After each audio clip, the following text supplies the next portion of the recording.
YouTube, what's good? See you later, gaming here, and welcome back to another episode of the Game Lounge podcast for April 7, 2021. Rocking with me today, as usual, is my twin co-host with the most, Eeenaa, better known as Jordy. What's up, my man? Yo, not much, man. Just big fat from Easter. That's about it, Oh really. yeah, Yeah. oh yeah, I'm the same. I went to the Easter show.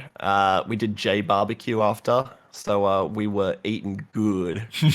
Let's just say that took full advantage of that 70-minute all you can eat. Good I'll be lord. I'll be saying that much. Yeah, big week. Actually get to see Jordy in person this coming weekend, so very exciting Strange. for Strange. so very cool for that. But onto the gaming news. Let's start off with what we've been playing the past week. Jordy, you wanna take over from with what you've been going with? Yeah, because I guess it's been a couple of weeks, right? I think It has has it? indeed. Yeah. So I played a I've bit. I've I left YouTube. I've made my return. That's right. That was as Mm. soon as I saw that video, I was like, "This is the biggest fucking meme of all time." Anyway, anyway, okay, so been playing Loop Hero. For those of you who don't know, Loop Hero is basically like a sprite-based auto battler, strategic auto battler. Yeah, have I already explained this game on stream? I can't remember. Yeah, Yeah, yeah. Still playing that. Game's still sick. nice. Really enjoying it. Started playing a new game called Team Fight Manager. Also a pixel-based game, but you're basically like an esports manager. It's like I've seen that one. yeah, it's like an esports sim where basically you're hiring players, you're training them, and then they go into their match and you have to do the pick and bans, and then it's like, if you've done your research, you technically should be able to win depending on your team comp versus their stuff and what characters your players are good at and things like that. It's pretty RNG though, which is fine, but yeah, it's been a good brain dead game to play. Mm. Yeah, if you like kind of like semi sort of games, but not semi serious ones that are like super in depth, and you like esports, it's based around League pretty much. It's a MOBA one. Mm. Yeah, give it a look. Very Um, cool. I've been playing King of Retail. Now, this is a hell of a video game right here. King Oh of boy. Retail is basically like, I think it's made by one guy. Essentially, is you just live out your fantasy of owning a store. So it's literally like a store sim or like What the? multiple store sims. So you're like a manager, you like buy like electronics or groceries or clothing, and you just make a store. You just make a retail store, and In and you this environment? in this environment. And basically, yeah, you just have your business and you try and run it without going bankrupt and keeping your employees happy and stuff like that. It's actually super fun. It's in early access, so it's a little bit janky, but it is beautifully janky. It is a janky as fuck game, but I love it for that reason. Um, Spicy. I've been playing a bit of Apex Legends again, just with a couple of my other homies. It's actually like, man, Apex is a great video game. Every time I go back to it, I'm like, wow, why did I stop playing this? it's It is a very good game. it's very good. And I went back and I was like, just we what was it? First match was just a really good warm up, and then we won our second match, literally just straight up. Like I was just because I just play Bloodhound, and Nice. That's my favorite pick too. I was just in big gamer mode. I think I got like 8 limbs on that one. I was kill leader. Oh, And what the fuck? dude, I was just pogging out of control in the second game. It was so much fun. Bloodhound's so good. He's um, a very good character. I just love that you can track people. Oh Like yeah. not even with like the ability or anything, but like you can see how long ago they like moved or jumped over a fence and stuff. That's like huge information that I think like for maybe like people who don't really play him that much probably don't realize how big of an advantage is to know that someone was like jumped over a fence like 10 seconds ago. Like it really nails it down, like the possibility of where they could be within like 10 seconds, depending on who they're playing, of course. Like if you're playing like, you know, the robot who with the grappling hook, like you could be a long way in 10 seconds. But for most characters, like you can assume that they're going to be in the general vicinity, especially if there's like doors open and stuff. Big brain character, exactly. That's why massive brain character. That's why I love them. Such a fun character. And yeah, we got a dub. We got a big dub in the second game, and then for the next 3, I think we were like third and second and third again, I think. So still pretty good. Yeah, I was surprised at how I wasn't getting completely shit on. but yeah. Still super fun. New map. I'd never played it before either. Well, it must be new for me anyway, because I'm just used to Kings Canyon, which is like what it was when it first released. But I forget what the new name map of the newest map right now is. But it's pretty fun, actually. It felt a lot smaller, so the game felt much quicker, which is pretty nice too.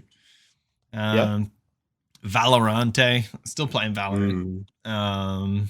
Still just flashing corners and running out. just begging people to fight me. Love that. Yeah. Still having a good amount of fun with that. So yeah, still playing Valorant, still good. Still playing a bit of League. Got back into Gunfire for a couple of runs. Play some of that new hero who's like the most broken fucking character of all time. I've talked about Gunfire a few times on here, but for those who don't know, if you're just listening, Gunfire roguelike made by this Chinese company, little Chinese indie studio. Super cool FPS, kind of like Borderlands-y in a way. Such a good early access game. Exactly. It's amazing. And they just released this like Thunder Tiger who's like built around sniping and crits. And I've got a clip on Twitch of me literally one-shotting the final boss with a sniper rifle. He's so overpowered. I love it. So yeah, definitely good stuff there. Call of Duty Cold War Outbreak Zombies. Wow. Yeah, I saw this. What a great fucking mode, man. What a great oh man, it's so much fun. It's kind of like, I mean, everybody's obviously gonna be like, it's like Warzone with zombies, and it's like, yes, correct, it is Warzone with zombies, but like it works surprisingly good. Works really good. In fact, I was actually kind of blown away at how much fun the Outbreak was, because like I'm like a pretty big, I would say, traditionalist of zombies. Like I really like the earlier maps from like World at War and stuff, where it's like, you know, here's your like small room, you got your mystery box or whatever, and you just like live as long as you can. Not the ones where there's like all these Easter eggs and you're like making your way through the map and you're building things. So many doors and shit. I don't really care a lot about that stuff, but this one's fine. There's no like really no like building or anything. It's just like big map. Here's your objective. Do it. Go to the next map or try and evacuate from the actual map itself, and you just keep going, and it's just like you keep pushing and pushing further. Is good as a PV environment. Cool. It's good. Yeah, it's very good. Yeah, love it. It's a really good experience, especially if you're not really a big fan of like the multiplayer aspect of it. It's a really fun PvE mode. And you can bring your own weapons in and like upgrade them. So it's like cross progression. So say if you got like a dog shit weapon because it has no attachments, you can go play zombies for like an hour and be like halfway, like unlock like half the attachments for a gun, and then take it back into multiplayer. Yeah. So cool. Yeah. And then Outriders, man, that game is just chef kiss. Yeah. Obviously the launch has been not great. Server stability's been pretty rubbish. As a lot of people have been experiencing, and like a lot of people have been having crashes and stuff. I've had 2 crashes, I think. Obviously it's really bad if you're in the end game content where it doesn't save your progress. So for those people, I feel for them. But I'm really enjoying it, especially the story. It's so cheesy, and my character just doesn't give a fuck, and I love it. It's like, it's just bad good. It's just pure bad good. I love it. So much fun too, because I'm I'm saving myself. I'm saving my Devastator, who I really wanted to play, for playing with Fraser. And at the moment, I've been playing a Trickster just by myself. Holy shit, man! You're so squishy as a Trickster.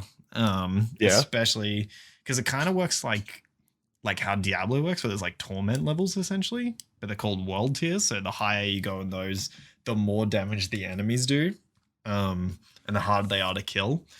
And man, if I get hit by like one melee berserker, I'm actually dead. Like just one shot completely, and I'm like, oh fuck. So Oh, it's actually no. like, but it's good though. It means it's like actually challenging. You've got to like actually play correctly and use your abilities to maximum effect. And yeah, so I can't wait to play Devastator. I'm wait for my boy Toast. So yeah, that's what I've been playing this week. What about you, Chief? It's a very good miss in there. Yeah. I've been playing like I have Oh, past was meant to do. Oh, hello. are we Hello. back? Oh, Oh my god, that was weird. yeah. So Easter weekend, and decided to play some like board games with friends for the most part. So played like Pandemic, Exploding Kittens, Zombies, and then as like an actual video game, I played like a little bit NBA Jam, just like the classic on the PS3. Oh wow. Right Yeah, back. so like massive throwback. But yeah, I guess like it was good to stay. So had like we just grabbed some lunch and then stayed playing like different board games for like most of the day. Mm-hmm. And I guess I played like some different, if you want to add some extra games that aren't like traditional games, played like arcade, no, not like arcade games, like fair games, Oh, at the okay. Easter show. Yeah. Yeah, so like did the ring toss and shit like that. So The classics. the Beautiful, classics, beautiful ring mate. toss. That's what your parents talk about when they say back in my day. Yeah, exactly. So not a massive video game week for me. All in all, bit of a chill one for me. So Yeah, fair sorry to enough. disappoint chat, but that's what we got. Yeah, Um, that's fair. not as exciting, but I'll be back on the gaming grind very shortly. Probably not this coming weekend because got a very busy weekend planned, but um, next weekday sort of thing. We'll get into it. Yeah. In terms of before we jump into the news, we'll go through some major game releases for sort of March, April. Yeah. Since we had our last podcast, we've got Genesis Noir, It Takes Two, Monster Hunter Rise, Tony Hawk's Pro Skater 1 and 2 for the next gen consoles, Neptunia Vertical Stars, Auto Chess for the PlayStation 5, Disco Elysium The Final Cut, Evil Genius 2 World Domination for the PC, and then every version of Kingdom Hearts 2.8 Final Chapter Prologue, 1.5 Remix, 2.5 Remix, 3 Remind, and Melody Memory all coming to the PC. Narita Boy, Tennis World Tour 2, Drifters, The Binding of Isaac Repentance, Outriders, and World of Demons for the iOS. Should we pick like For phone. 3 or 4 that interest us here? Yeah, I'd say. Hello, Mr. Good. Yeah, What have we got? I would say for me, okay, so like some interesting ones. Genesis Noir looks really cool. If you're into like detective based games with a really awesome art style, have a look at that. It does look super unique, really cool. The Frozen Cam is back. He is back. He's back on a bi-weekly basis, we've discovered. It Takes Two is by the guy who said fuck the Oscars at the Game Awards. Remember that guy? The fuck the Oscars guy? Yeah. Yep. That game's getting great reviews.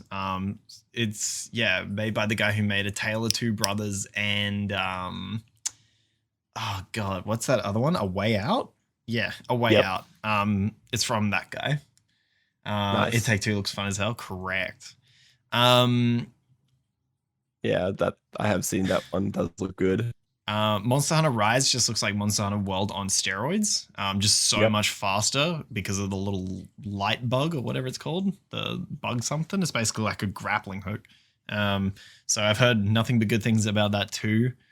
Narita Boy. Narita Boy looks amazing. Definitely another one to check out. Super cool. Chromatic art style.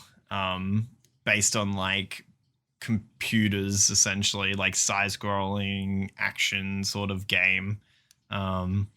It's another really cool game to look out for. I have seen this one. This was like the 80s inspired sort of lookalike. Yeah, it's super cool. Binding of Isaac Repentance, obviously. I mean, that's been so long coming. The very final piece of content for Isaac. Really cool. It's getting great reviews.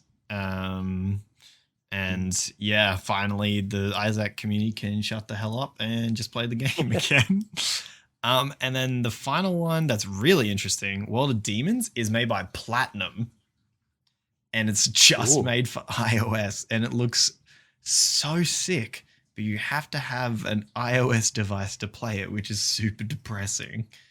Because it looks amazing. That is the big sad. It looks like the best phone game I've ever seen in my entire life, and it's made by Platinum, so you know it's going to be good. People who don't know, Platinum made Vanquisher, the Nier franchise, Bayonetta, just to name a few of their pedigree. That's so good. Yeah. So those are the things I'm noteworthy of. What are you? Anything in there that takes your fancy? Definitely Narita Boy. I've seen like screenies for that one. And definitely very keen. Outriders, I downloaded the demo for that originally, but I haven't had the chance to I never got the chance to play it, so I'm loving it. It's so much fun. that's on my list. And I just had a look for It Takes Two, actually, because now that I know, I didn't know what that one was, but now that I know it's by the same developer that did like A Way Out and Brothers, Tale of Two Sons, that's a good one. Yeah. Like I like those sort of games, especially I feel like it's great if you like that would be a good couch co-op game sort of thing. I really like. I played A Way Out last year, like during ISO with my housemates. So that was a good one. Genesis Noir just had a look at too, and that looks pretty nifty. For sure. So yeah, good little mix there. Yeah, I'm thinking. Yeah, I'm playing it. It Takes Two with Softlight, aka my girl, but on Twitch known as Softlight. For those, I don't want to dox her because I don't think she wants her real name out there. But yeah, gonna play it with Softlight. Hopefully, very cool. That would be cool. It is a game to play with a partner for sure. It is definitely set up that way, 100%. So definitely, yeah, I do agree. All right. Moving on to some major gaming news, and I guess this sort of plays into the game releases. E3 2021 has been officially unveiled as a completely digital event this year. And it will be completely free with no paywalls, meaning it's unrestricted. Everyone can get involved, which is very exciting. I heard it's only free because apparently it leaked that they were thinking of charging. Oh shit, really? Yeah, and like the backlash from the leak made them make it free. Oh no. That's always the worst when that sort of news comes out and then you're just like, oh, so we just guilt tripped you into doing this. Yep, pretty much. Please E3 give us Elden Ring. I don't know if that I feel like E3 is dying and it's really just trying to hold its relevancy here. Like I feel like I feel like the game show and then that other one that Jeff Keighley puts on is just way better. Like what's the Game point? Awards? Game Awards and is his other one just called the Game Show or the Summer Game Show? What's the other one that he puts on? I think it's the Summer Game. I think it's the Summer Game Show. Jeff Keighley is just like clearly was what made E3 to begin with because I'm pretty sure he did a lot of organizing behind the scenes and stuff anyway. Remember when all of like Jeff Keighley's shows were shit talked as like the worst gaming events online. Yeah, like I mean, like people like shit on the Game Awards all the time, obviously. But like to be fair, like he's just a really passionate guy who just wants the industry to be seen as like an actual proper like form of art.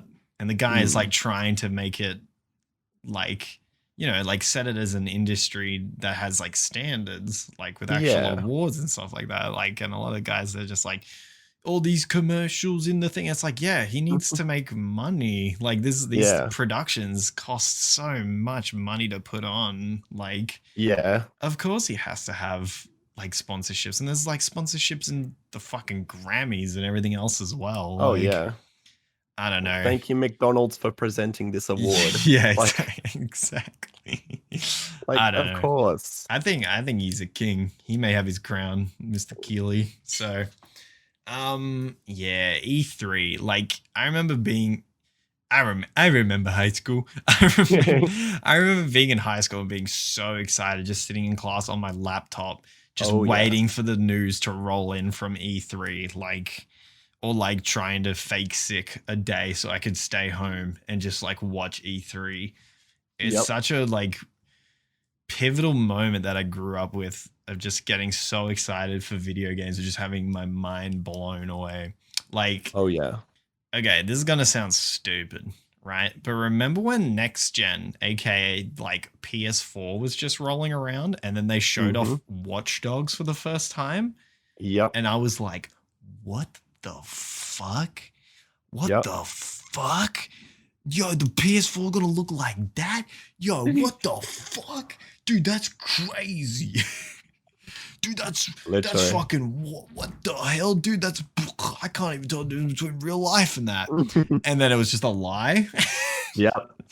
And then they realized how much they baited us with what the PS4 or what the tech couldn't do, or what their E3 tech demo actually ran like. Oh man, it was my little brain back then. I was just so overly hyped, and I was just This like, is why I have wow. trust issues.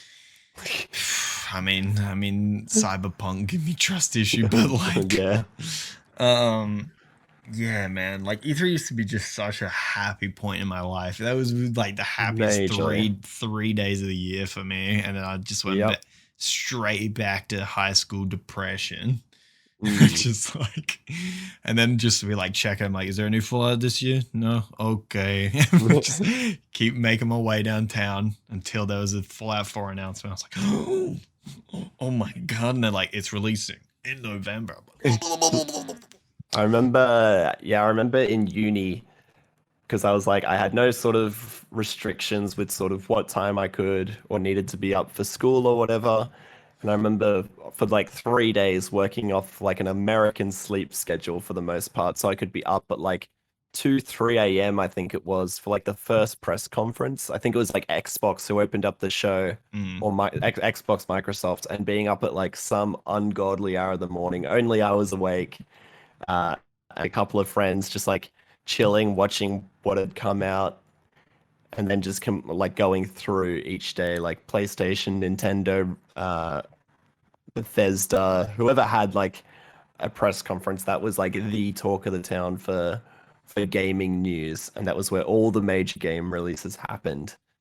For sure. It was insane. But now you look at it and it's kind of like, oh, well, everyone holds their own press conferences, like Sony with State of Play and Microsoft with theirs, Nintendo Direct. Just like, Yeah, I mean that's why exactly what Mr. Goot said in chat. He said, "I think the issue is more that there aren't enough big announcements these days. Every dead has their own press conference, so they use E3 to announce the remake for Skyrim."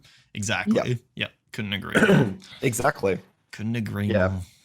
I think E3, especially with like more and more big companies pulling out as well, it's not helping their cause. Like, well, yeah, apparently it was just super mismanaged, and just like there was like a lot of bullshit happening behind the scenes, which is why Keeley jumped ship yeah. last year or whatever, where he was like, I will not be working with E3 from this point forward or whatever.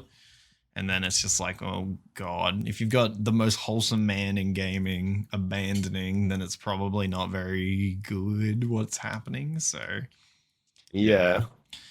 you hate to see it, truly. You do indeed. But Yeah. I mean, if some good game announcements come out, we'll definitely be sure to check in and add that to our podcast. It'll be June 15 to 17 this year, so Dude, obviously maybe we can do a a like live watch. yeah, live watch of it. That'd be cool. Hell yeah, that would be sick. You guys in chat would be hyped for that. We We can can all get that we can all get pogged up together. Let's go. definitely. We'll be hyped for the remakes of video games. Yeah, speaking of pogged up, you know what's not pogged up? Oh, Lego here we go. Star Wars Oh Skywalker no. Saga being delayed indefinitely. Dude, I saw this midweek and I messaged Jordy and I'm just like, you're kidding. Uh, um like this game has been delayed so many times. They were like, we're not happy with where it's at. We don't want to put a date on it. You know, I feel like I've harped on about this in like a few podcasts, like back to back now, but like, come on, dude. This game was meant to come out with the final Star Wars Episode 9 movie. It's now like 3 years later, and it's just like, but as I think Jordy had like a great point for this, like if there's no Star Wars hype per se around anything, then why release, I guess? it's not even that too. Like, lining up with Star Wars content is obviously a great boost of sales for both parts of it. Oh yeah. But it's like if they clearly have a very strong vision for it and they just feel like it's not there yet. And I feel like like like a lot of people be like you're pulling at strings by saying this, but like I feel Cyberpunk has made the industry very aware of their surroundings at the moment.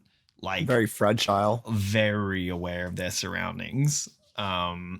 Like because the backlash for like the most beloved company in gaming, the swiftness of the gamer nation to like just bury the name in the dirt like immediately.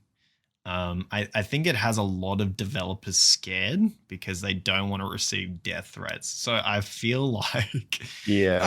I mean maybe it's not even that extreme. Maybe they're just like, look, we really want it to be here at this point, and it's not there. Like for our own vision's sake, not even for just like I don't know, like polish or like whatever. Maybe they could put it out the door now and it would be like fine, but maybe they're just like really wanting to perfect it and be like, this is like our big golden goose. Like this is 9 games wrapped into one.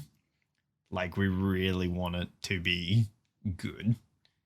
Because like if you think about it, if they are doing every single like act from each of the other games plus the new ones, like this is going to be a long game.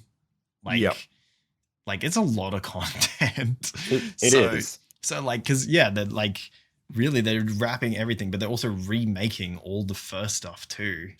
It's so much game that they have to make because like they like separated them out into different ones, never adding them in, and now they're like, oh, I guess we'll just remake all of it together plus the new stuff. And it's like now they've got to like rebuild the levels to accommodate for third person over the shoulder.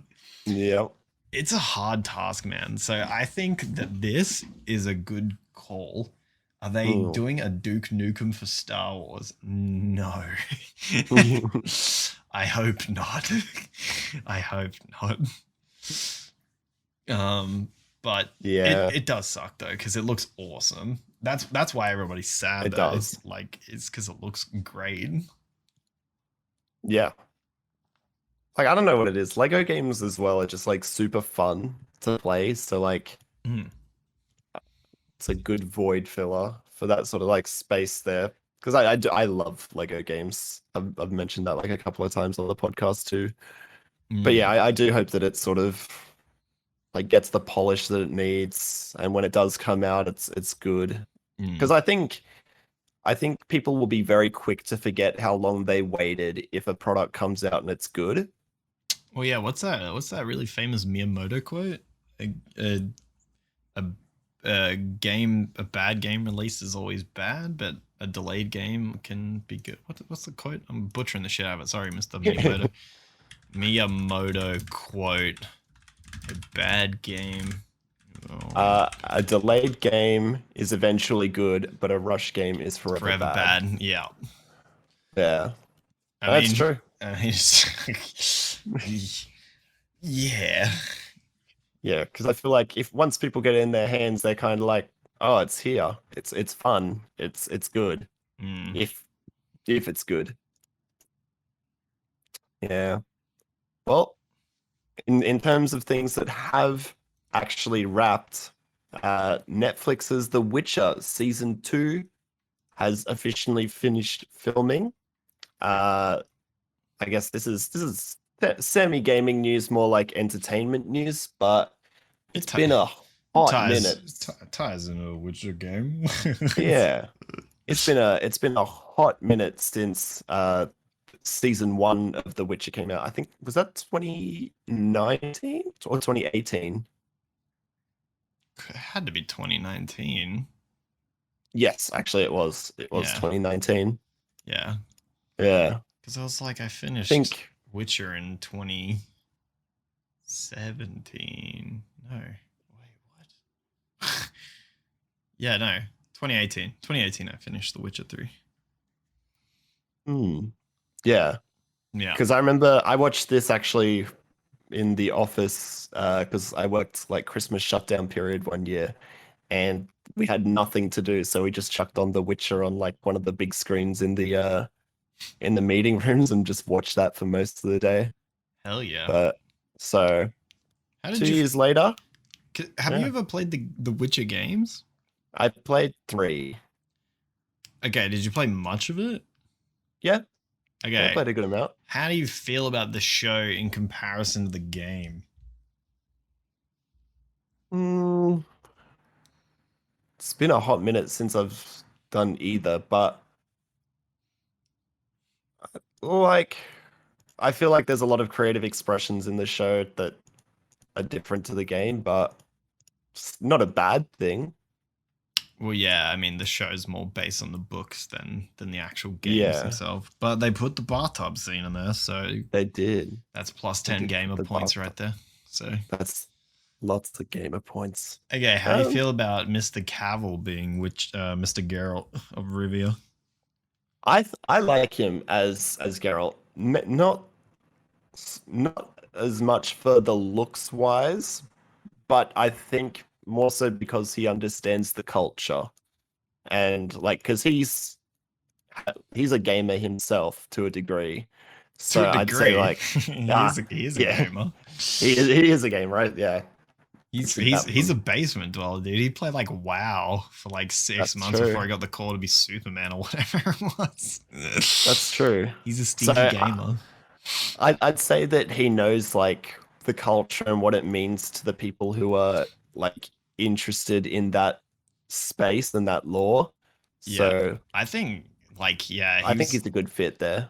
like I think he's the perfect fit for it because he's played all the games and he's read all the books, so he knows everything about Geralt. He knows who Geralt is. He knows what he sounds like, which is why he kind of is like that in between the voice actor and like his own rendition of it, but he's still putting that like kind of like fuck like that like graveliness to it. Like Mr. Good saying he nailed it in my opinion. I agree. I think he does the performance of Geralt really well. I think the only problem I have with him is he's too built.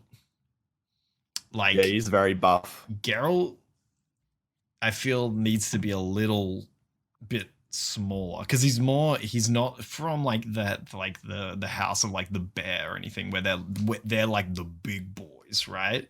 He's from the wolf house where they're meant to be a bit more cut and a bit more lean, but he looks huge. like he looks fucking massive in the show. And I mean, obviously he's a big dude, but like that's my only thing. I'm just like, oh, he's like a little bit big, but that's just like nitpicking. Like, yeah, I don't know. He's a big guy, so I don't know. He is. I hate when they make actors like lose crazy weight or whatever to like fit a role. So like obviously he's Christian naturally Bale. yeah, oh god. Like naturally he's like a big dude, so like let him stay a big dude. It's really not that big of a difference considering he already knows who Geralt is and how to play him. So like yeah, I think he's perfect for the role. I'm so glad that it's him and not just some generic like popular person in Hollywood who had no idea who Geralt of Rivia was. Like that would have just been depressing. But like here's a interesting question. In terms of casting, if we didn't have Henry Cavill, who would you pick for? Oh shit, who would For play Geralt? Geralt of Rivia? Oh Yeah. my god. I feel like someone from like the Game of Thrones or Vikings space, like even like a Mads Mikkelsen for like an older Geralt. No, I don't know Mads Mikkelsen for an older Geralt. Who's kind of if you're going for old Geralt, it's gonna sound weird, but he is kind of a slim build. He does kind of have the face. Brad Pitt would be a good old Geralt. Yeah. I think so. I think Brad Pitt's he's not a super big dude, but he can be like he's like pretty cut. Like if you looked at Fight Club and stuff. Yeah. William Dafoe. Willem Dafoe can do any role. I mean, he could definitely play some of the majors, that's for sure. But I don't know if he could play Geralt of Rivia. He's the Meryl Streep of males. That's true. That's true. But like young Geralt, oh man, I don't know who's someone. I really don't know who are popular young actors anymore. I feel Adam Driver.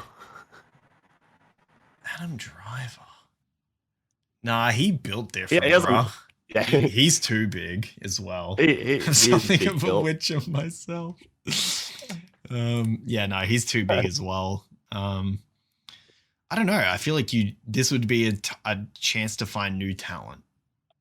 You know what I mean? If you weren't going to pick Henry Cavill, I feel like it would be you would just find some new talent like Yennefer and Ciri, like people who haven't really been in too much else before. I think you find new talent.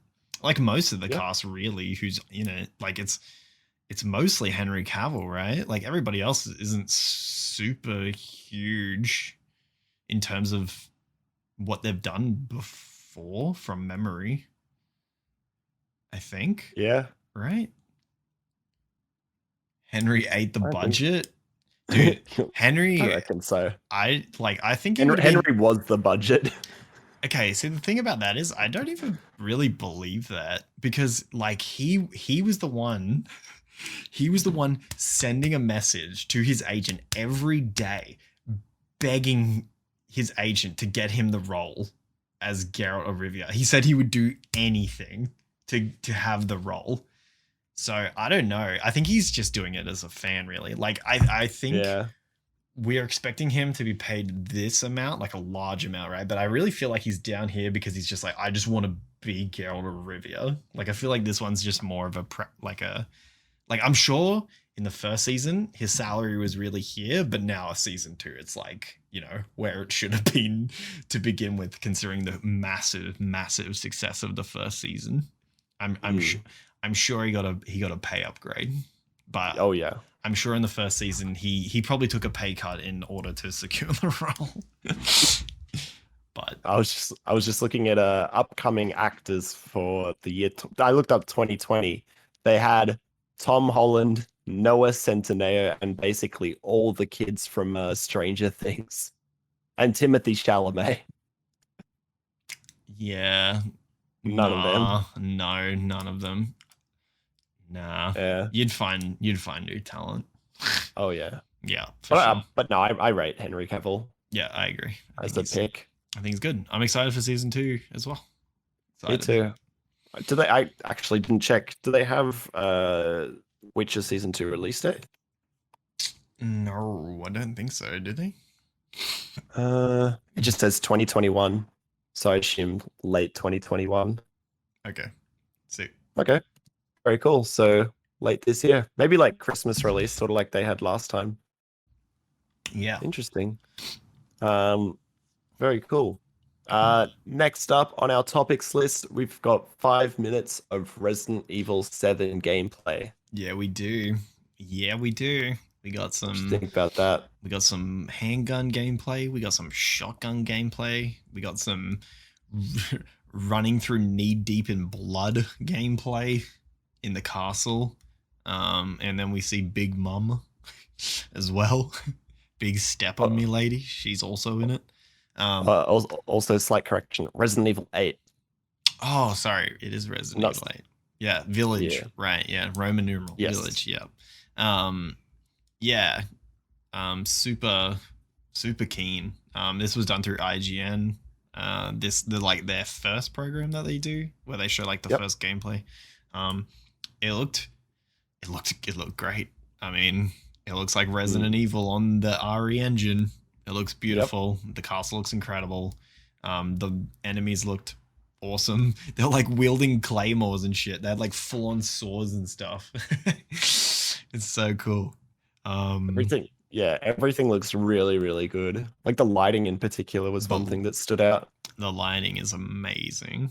And dude, you get to see Angry Mama. She just picks up a vanity cabinet and just hurls it across the room. She's mega strong. I love it. Can't wait to be thrown across the room. Yeah, literally. Yeah. Some people are definitely gonna have art for that, let's just say. Yeah. Big. You can just blow this out and just hentai. Just make it go backwards in editing. Majorly. Yeah. Big Rule 34 energy.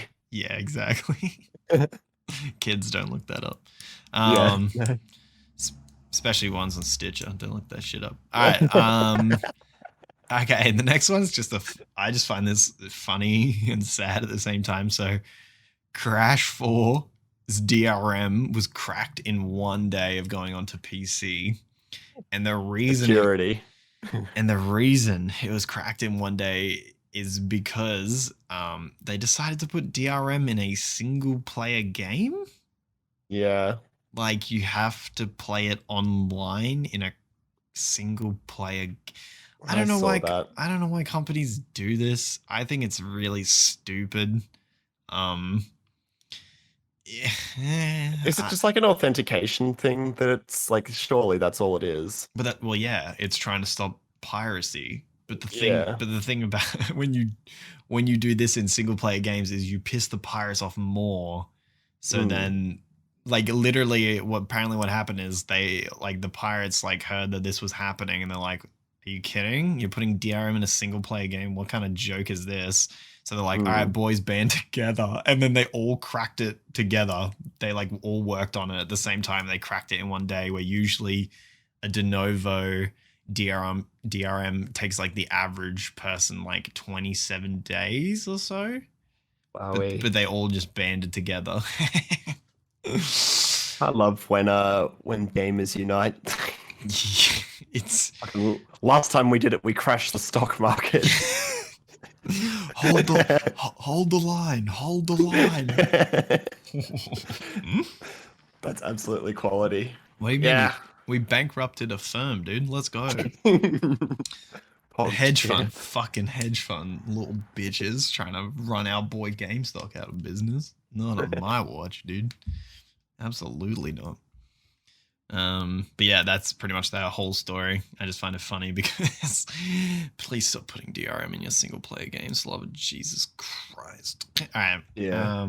Now that's very funny. Now this one, dude, I imagine PlayStation fans are just like fucking just watting right now. Okay, so MLB The Show, which has been exclusive on PlayStation since the beginning of time itself, is now not only on the Xbox, it's on Game Pass day one. So That's if insane. you already have Game Pass, MLB The Show is instantaneously playable. It's not like it's 3 months later or 6 months or a year later. That shit is on there day one. Thoughts? Also, the funny thing about this too is MLB The Show is developed by San Diego Studio, and which is a Sony studio. which is a Sony-owned studio. And I remember like the news came out last year that they were going to be moving away from just PlayStation because essentially like MLB 2K was cancelled yonks ago. So there hasn't been anything for the other platforms apart from RBI Baseball, which is easily one of the worst baseball sims out. So I can see why like not only it's now coming to Game Pass or why it's moved to other consoles, but now why it's come to Game Pass. Like, yeah, dude, there's an audience there.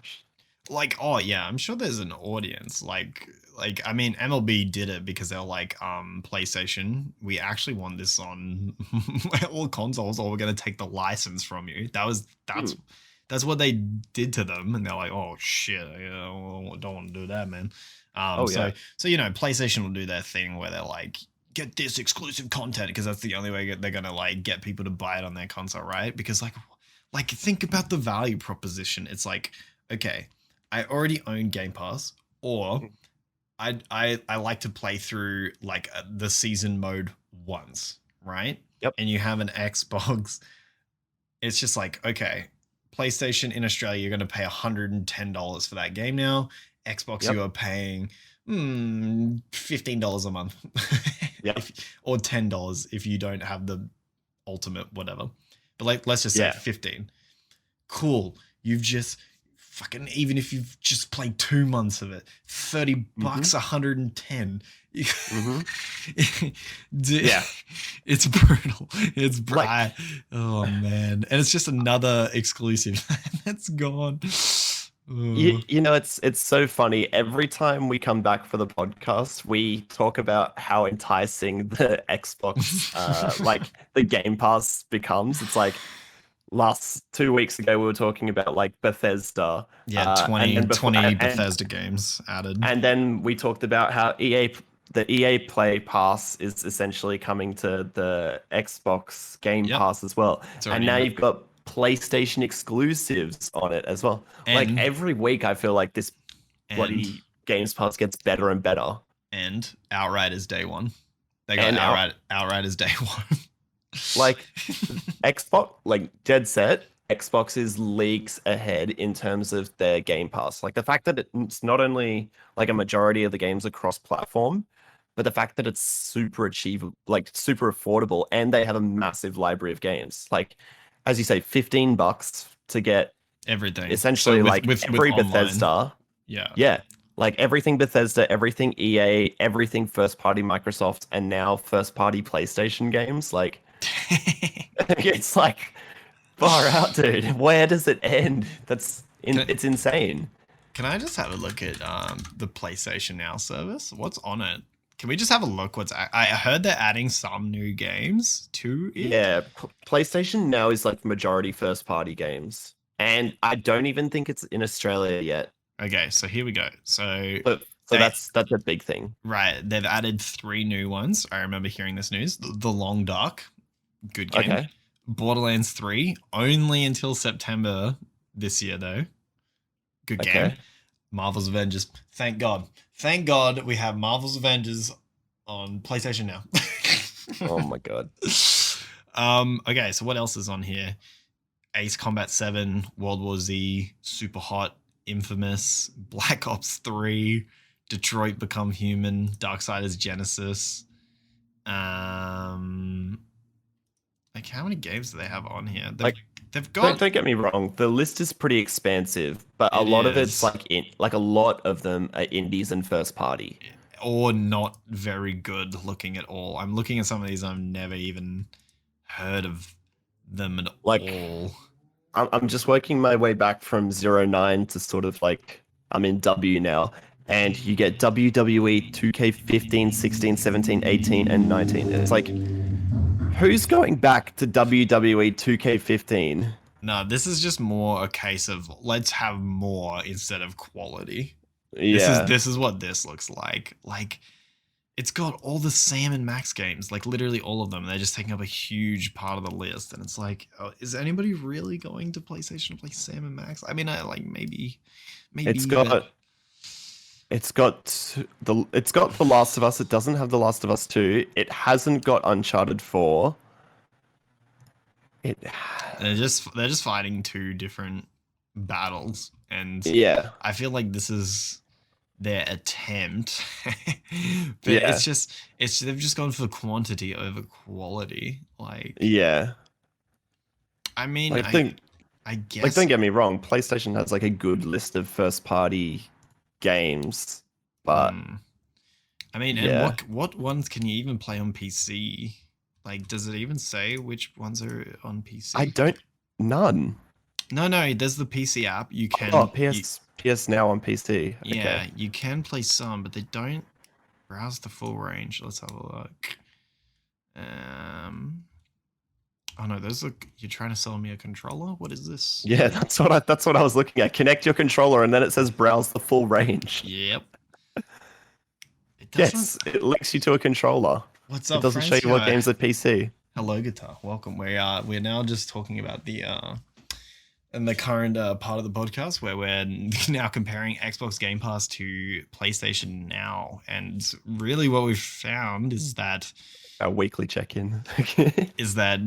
PlayStation is going to go on for, like, we saw the list. It's a lot, but it's not a lot of quality. Like, Anyway, we'll come back to that. But if you were PlayStation, what do you do here? Do you sort of try onboard Ubisoft? Do you go after another big third-party developer? What do you think they need to do? Sony need to become Microsoft so they can afford to buy buy these huge studios and then proceed to put their games on a pass subscription. Like, Man. I almost feel like they need to team up with like an Epic Games or something for like to expand like the PC game library. Yeah. And then try get like whatever's on PlayStation onto PC as well. Like, so they have that cross-platform ecosystem. Like, Epic's out here making games, Epic's out here buying games. They need to do something big because at the moment, like, Microsoft is majorly pulling away in the subscription game service. Yeah, but like, all right, hold on, let me just catch up with chat. So Guitar 0183 is saying, honestly, I'm liking the Game Pass on PC. So there you go. Like, Yep. For like most people, right? Like, okay, so Guitar is a perfect example. Guitar just got his first PC ever, right? Mm-hmm. Think about it. His PC library isn't big, right? It's not big.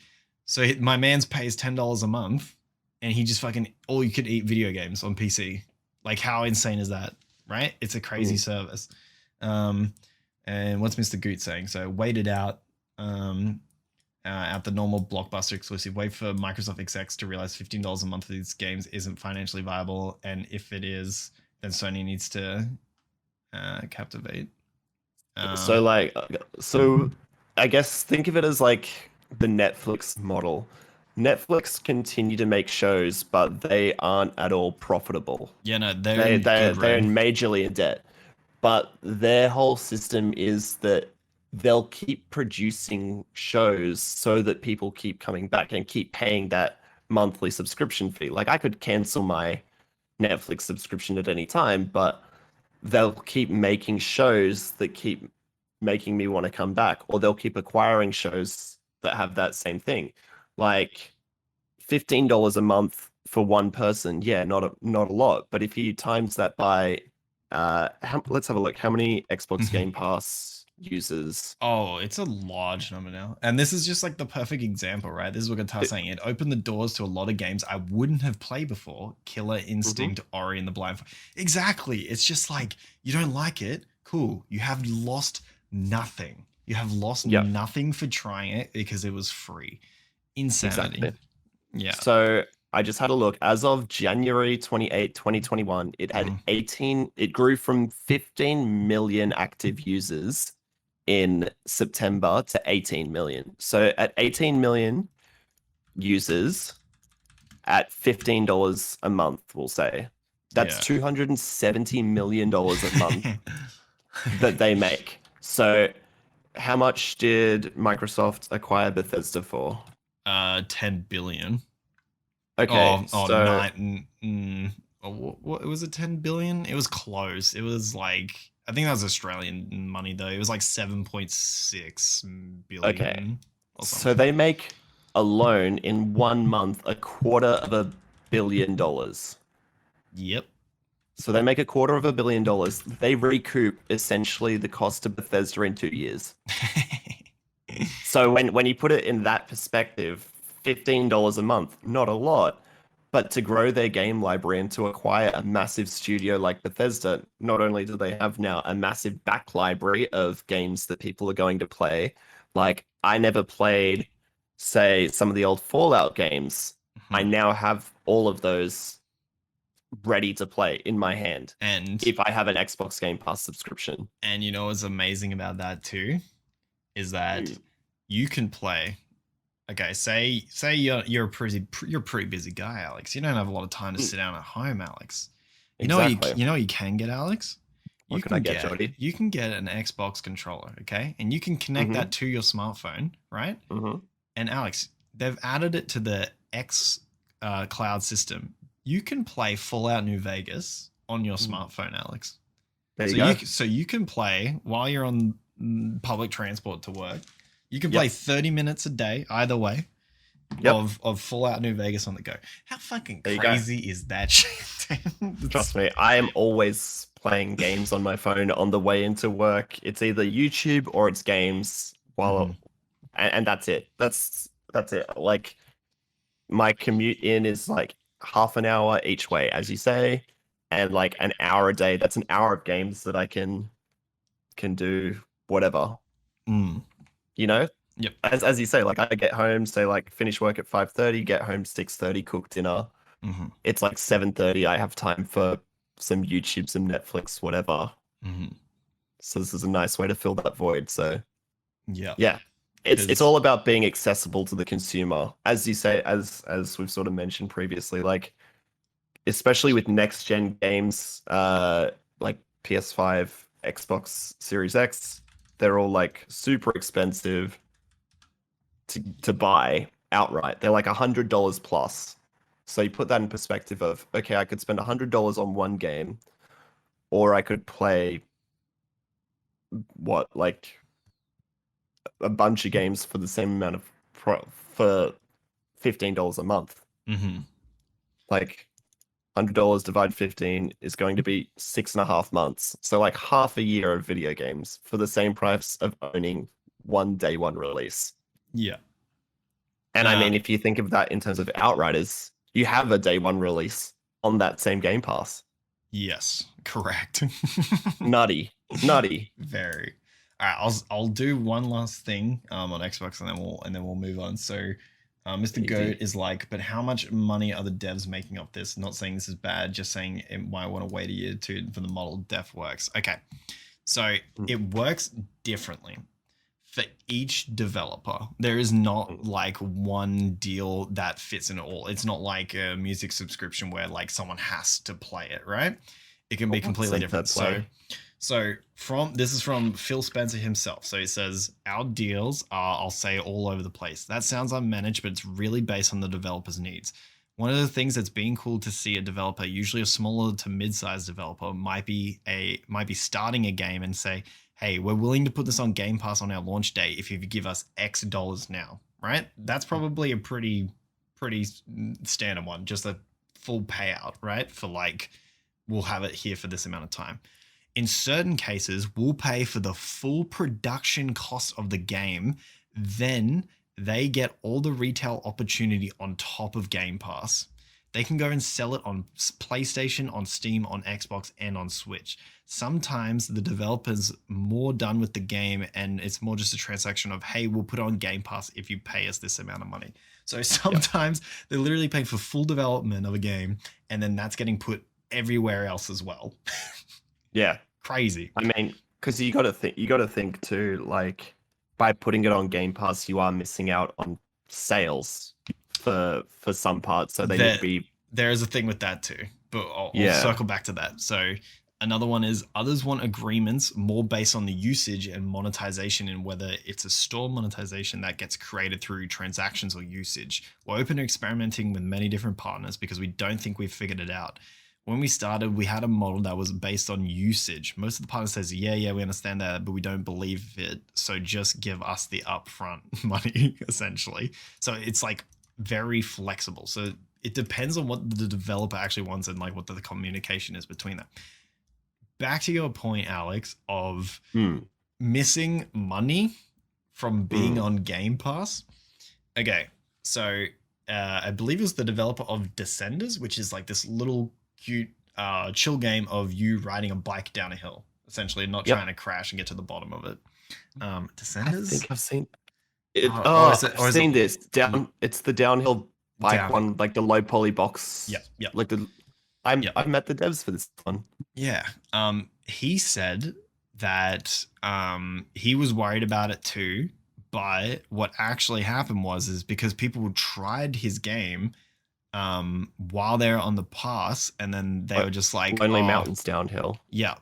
While it was on the pass, they played it, and then it rotated off the pass, and they bought the game because they were like, oh, I want to play more of the game. So he actually saw increased sales, from it than just that.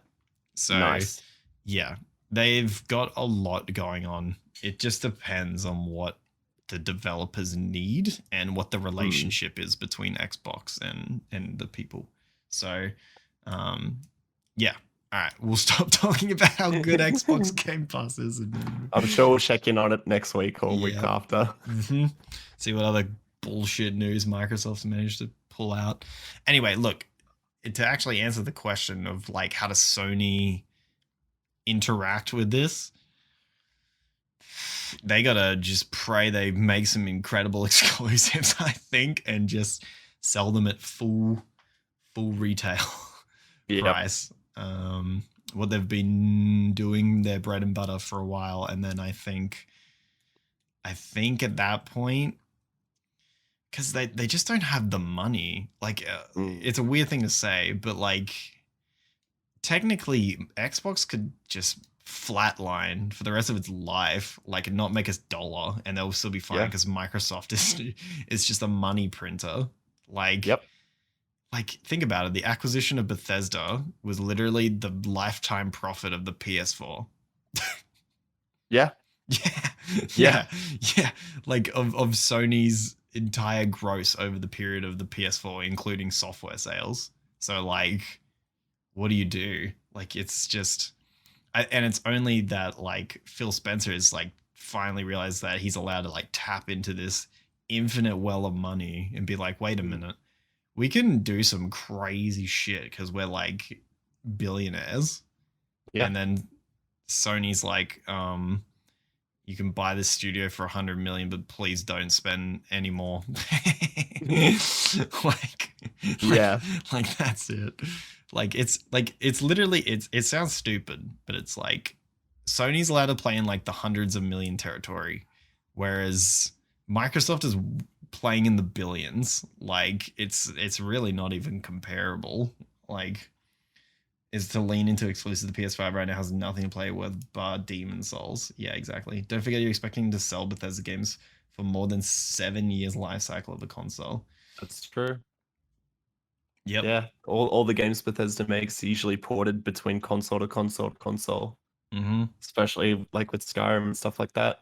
And in terms of like Starfield, the fact that people still think that game's gonna be on PlayStation, they're so dumb, dude. That game's not gonna be on PlayStation. That game is not gonna be on PlayStation. Like, should it be? I mean, they'll probably sell more, but will it be? Not. Buy an Xbox, idiot, or a PC. Those are your options. That's all you're gonna get. It's gonna be a freaking Xbox/PC exclusive. And it's just like, and then like, dude, you want to play Elder Scrolls? Nice try, PlayStation, idiots. You're gonna be playing. Guitar Zero says they should lean into exclusives on the PS5. one issue, PlayStation 5 has just so much production issue. And are Mm. Bethesda still multi-platform, or are they locked to Xbox? Now, I believe Phil Spencer said that a majority of the games are going to be multi-platform, but like they did no, they didn't rule out like exclusivity. no, that they will not be multi-platform. Oh, they won't? He stated that that they bought it obviously for the Xbox multi-platform, Xbox plus PC. Yes, that's what he means by multi-platform. He made the statement. He's like, Xbox is going to be the best place to play our games. So what that tells me when they asked about PlayStation is that it will be exclusive to Xbox and PC, and then maybe a year later or however many years later, maybe they'll bring it to PlayStation. Yep. You do not spend $10 billion to just put it on your competitor's box. That's true. Like it's good in the way that you're going to make money, but it's bad in the way that like your original purpose for buying it is to bolster your reason to buy their box. Yeah. Like, True. yeah.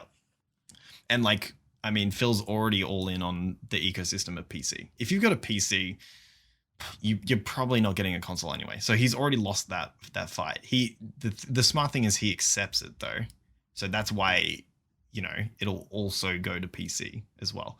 Plus Bethesda's roots are in PC too. So it's hard. Right, true. You can't, if it was just an Xbox, the backlash would be too much because Bethesda's roots are on PC. So especially with the modding community.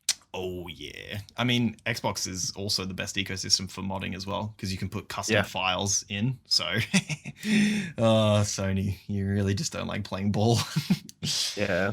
Speaking of Sony too, they're shutting down the stores for the Vita, PSP, and PS3.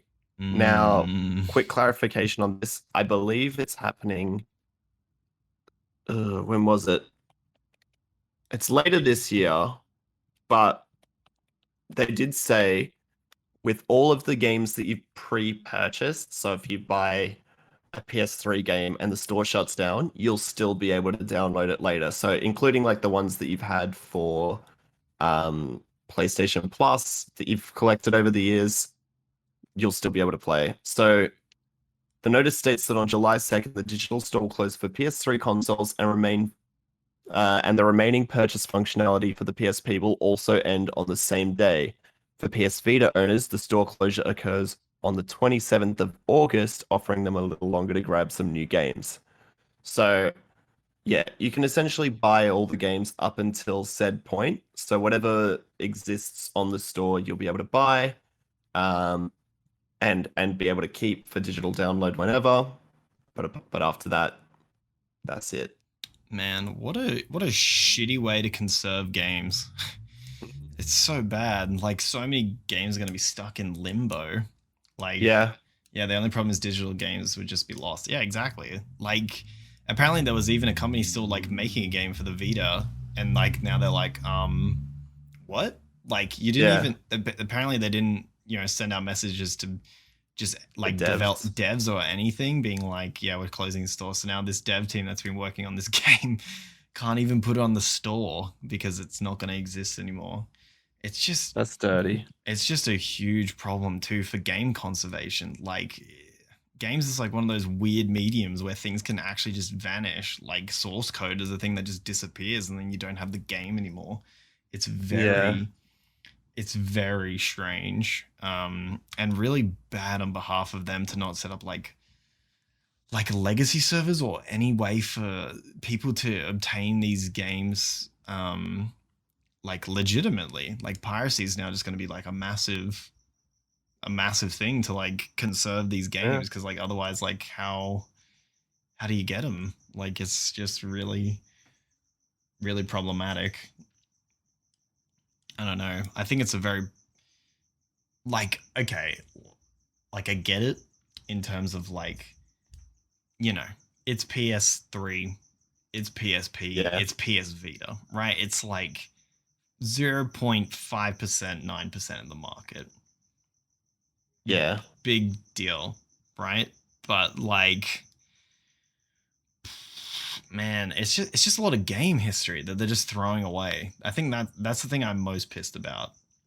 And Yeah. and also stranding devs who are still making things for your console.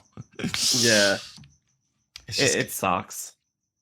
Because I mm, mean, like they started to phase out the Vita and PS3. I think it was like early last year when they took them off PlayStation Plus.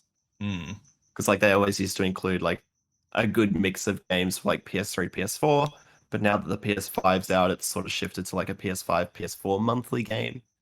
Um, so yeah, mm, yeah.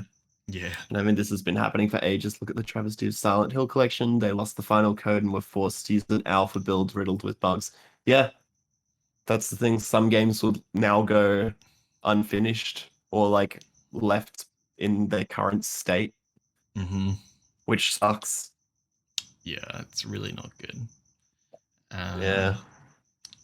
But yeah, I don't know. And then Do you, just do you reckon they renege it and change the dates for anyone because of like public outrage, or because July in the grand scheme of things is like 3 months away.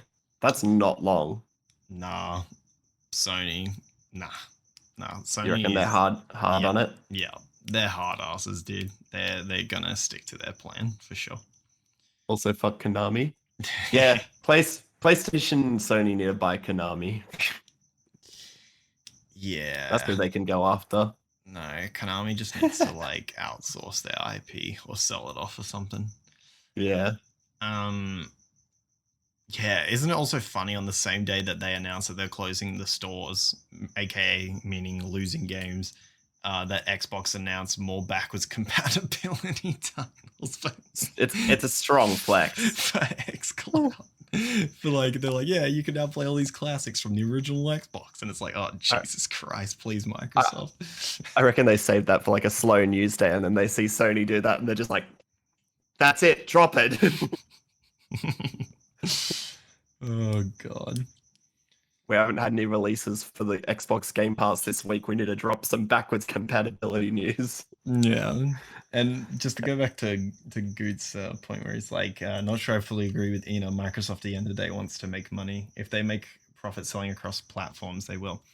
I agree with this the sentiment, but their sentiment that they're taking for like buying this huge amount of IP is so that they can sell more tiny plastic boxes. That's why they're doing it. Like, because like think about it, PlayStation people get impatient. They get impatient. They get impatient. They go buy another box, or they buy a PC. But then at that point, if they're a brand new PC player, hey, oh, dude, fuck paying $110 for this. I'm just gonna get the Game Pass for $15, right? Then they're in the ecosystem either way. That's what I'm saying. That's all I'm saying about it. They won't put on a PlayStation, even though they would make more money that way, right? But they have the potential to make even more and then get them in their ecosystem in the first place. That's why I think they won't do it. But that's just a theory. It's a good theory, though. All right, and then and then just possibly the best news of the week, really. I mean, how does it get better than this, Alex? Jimmy Fallon played Among Us. Wow. Wow. Yeah, we love Jimmy Fallon. We love Corpse Husband. We love Valkyrie. We love Saikuno. Wow. Yeah. Just incredible. Jimmy's one of those corporate shill type dudes who, he's like one of those dudes in the friend group who doesn't know anyone in the friend group, but he still tries to fit in. Yeah, this was extremely fake and cringe. Yeah. Yeah. I don't like Jimmy Fallon at all. Like, I think he's very, very fake. Like, every time you watch one of his interviews too, he goes like, ha, ha, that was a great one-liner you said. That was a great joke. It's like, yeah. It's Tom Holland smiling. It's like, yeah. He's very cringe and very like sellouty. Oh, I don't know. Yeah. Yeah. He's definitely just seen that like gaming's big. Among Us is big. The creators are big. Let's jump in on it, sort of thing. Yeah. Yeah. I'm not for it, but Yeah. some people might be. Here's a Ooh. question. Who would you give Konami's IPs to? Kojima Studios. Yeah. Got him. Okay. We're going home, baby. Okay, so they have Silent Hill, they have Metal Gear Solid. Are those really the only two we care about though? What else does Konami have? Let's have a look. They Pez. They have Pez. Oh my god, who are we gonna give Pez to? They have Castlevania. Oh fuck, they do too. Actually, shit. Contra. Contra hasn't been good in a long time, but yeah. Could do something there. Okay, let's start with the first Okay. one. Mm. Let's start with what's the first one on that list there? Let's say first one was Pez. Okay. Give Pez to EA. No, give Pez to like an indie studio or something. I don't know. Yeah. Give it to like the I don't know. I give it to Give guys it to who made Rocket League. Give it to the guys who make Rocket League. That's actually a good one. Psionics. Yeah, Psionics. Dude, my brain's That's a good one. My brain's huge, man. We'll put cars in Pez. Perfect. Perfect. That sounds awesome. That's the big brain play. That is the big brain play. Who would I give Pez to? I reckon even like another, even like the team that work on the show. They're a good one. Like, is there a sport dev, like sports sim company, Yeah. and end up becoming cross-platform anyway? So, Okay. I've thought of my answer for Metal Gear Solid. here we go. Give it to Platinum Games. Ooh, I want another Revengeance. so please give it back to Platinum. that's actually a good one. Also, another good one that I was thinking for Pez. What's that used to be Blue Castle Games, but you remember pardon me, you remember the team or the game The Bigs, the baseball game? Yeah, it was on like the Wii, right? Yeah, it was on like PlayStation 2, Wii, and like Xbox 360, I want to say. Mm. But like that game was sick. They also work on like Dead Rising. Oh, okay, right. So like very out there. So you could have like a sports sim game that actually like adds some like fun modes to it. Like Yeah. I don't know, like Some power kicks and shit like that for Pez. some flair, yeah. Yeah, make it a bit more than like a sports sim. Add some like Yeah. bit of fun to it. Okay, this is gonna sound like a weird combo, but I just need you to sit and think for 30 seconds. Silent Hill, give it to Super Giant Games.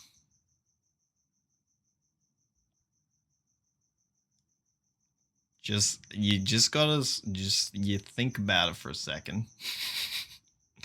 Okay. And then let me explain. Yeah, I'm gonna need the explanation on this one. Okay. So the reason I think Supergiant would be really good with Silent Hill is number one, they don't miss. Number two, I think seeing like a isometric horror game done extremely well from guys who are gods at making those style of games, I think they'd have a really good chance of being able to make an authentic experience from that angle of Silent Hill. It would almost be like you know, like the original Resident Evils where it's like a fixed camera. but give it to Supergiant, who are like the most talented indies on the market. It would either be them or you just like, I think Hades Silent Hill would take the horror. No, not in terms of it wouldn't play like Hades. Okay. I don't think it would. I think horror is very, but that's what I mean. I feel like they would be the only company who could make something that's different instead of a first person or third person over the shoulder horror experience, if you know what I mean. Like, I just want something new, like something very new. Like, if I wanted an incredibly samey Silent Hill where someone who could just do it really well, you just give it to the guys who make fucking Resident Evil. Like, what? Like, you just give it to Team Resident RE, right? Like, the guys it's a good fit. It's a very good fit. Like, yeah, they're the best in the business at the moment for sure on it. So, like, obviously, if you wanted a good first person or third person horror game, you just give it to the guys right now who did either the remake of 2 or RE7 or whoever's making RE8 right now. Yeah. And then as for, I'd give Contra to like a Devolver or a Double Fine. That's really good. That's a really good answer. Contra. Who would I give Contra to? Dude, I'd give Contra to the Chinese developers who are making Gunfire Reborn. They get it. Yeah. Wait, who is the studio again? I'm gonna butcher the shit out of this, but Douyi, Duoyi,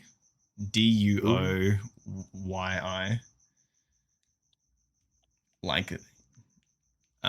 For sure. Give it to the guys who make Gunfire. I would be keen to see what Obsidian does with Resident Evil. That's a good answer. That's a good as fuck answer. But wait, that's not a Konami. Okay, but like, yeah, in general, that's good.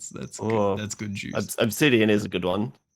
Obsidian is a good one for sure. They have a lot of good games under their belt. They're just good at writing too. They got a lot of writers over there. A lot of good writing. Red Candle Games, Silent Hills, the guys who made Detention/Devotion. What's another one? For which game? From Konami. Was there anything more than that? It was Contra, PES. Contra, PES, Castlevania. Castlevania. Okay. You give Castlevania to the people who made Dead Cells, or you give it to the guys who made Katana Zero. Those would be my pick. That's a good mix.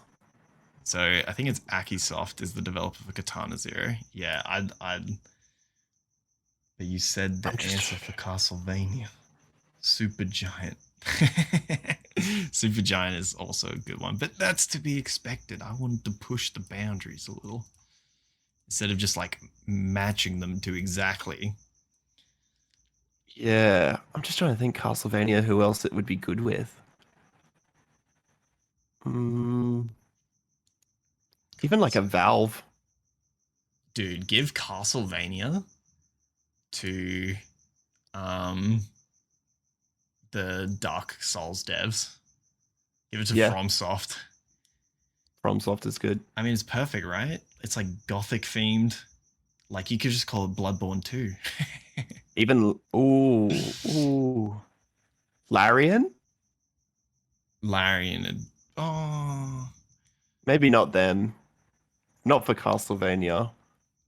Oh fuck, from Castlevania would be sick. See, dude, look, I'm already in their brains, dude. From Software for Castlevania. It's too easy.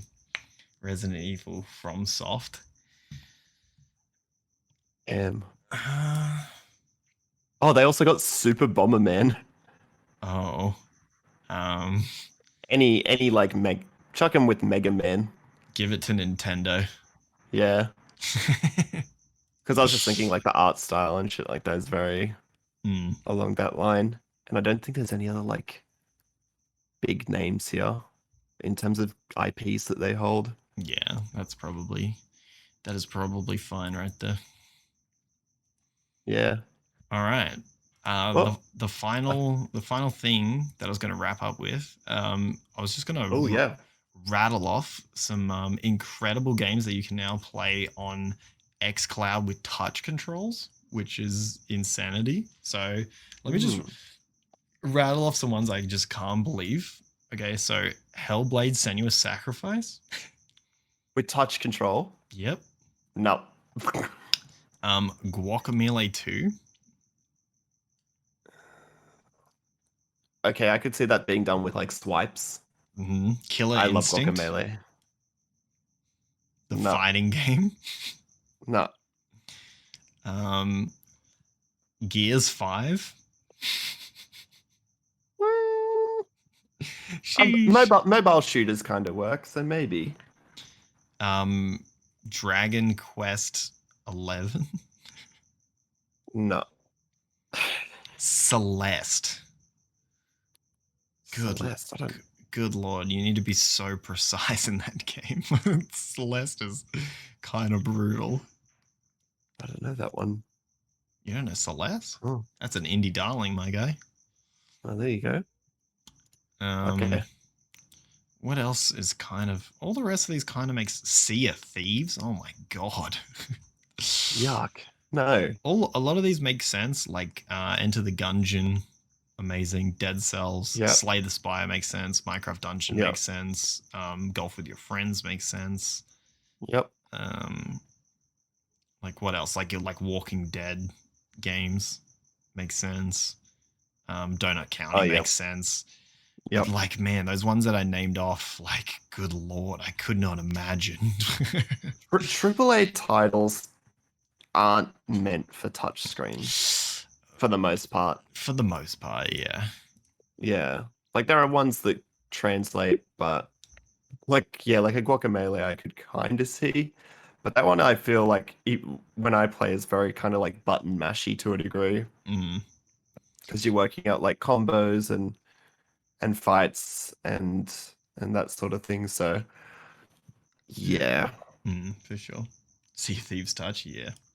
Touch. But yeah, that's pretty much the main stint of the podcast.